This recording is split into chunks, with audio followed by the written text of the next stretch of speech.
A9 ನ್ಯೂಸ್ಗೆ ಸ್ವಾಗತ. ನಾನು ಅಮೀನ್ ಶೇಖ್.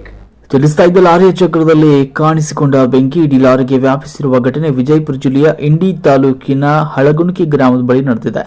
TN 29 CW 8877 ನಂಬರ್ನ ಲಾರಿ ಭಸ್ಮವಾಗಿದೆ. ಲಾರಿಗೆ ಬೆಂಕಿ ವ್ಯಾಪಿಸುತ್ತಲೇ ಕೆಳಗಿಳಿದ ಚಾಲಕ ಹಾಗೂ ಕ್ಲೀನರ್ ಜೀವವನ್ನು ಉಳಿಸಿಕೊಂಡಿದ್ದಾರೆ. ರಾಜಸ್ಥಾನದಿಂದ ಬೆಂಗಳೂರಿಗೆ ತೆರಳುತ್ತಾ ಇದ್ದ ಲಾರಿ ಇದಾಗಿದ್ದು ಆ ಸ್ಥಳಕ್ಕೆ ಅಗ್ನಿಶಾಮಕ ದಳದ ಸಿಬ್ಬಂದಿಗಳು ಭೇಟಿ ನೀಡಿ ಬೆಂಕಿಯನ್ನು ನಂದಿಸಿದರು.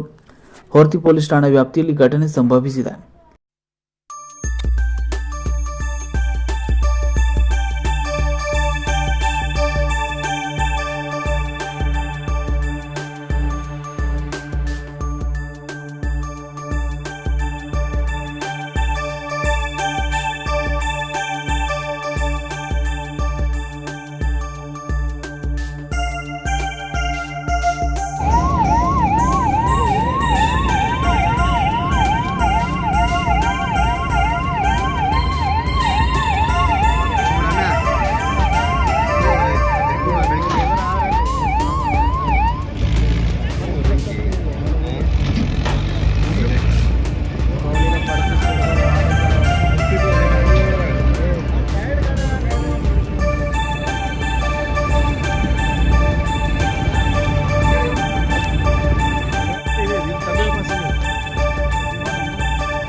ನಿರಂತರ ಸುದ್ದಿಗಳಿಗಾಗಿ ನೋಡ್ತಾ ಇರಿ A9 ನ್ಯೂಸ್.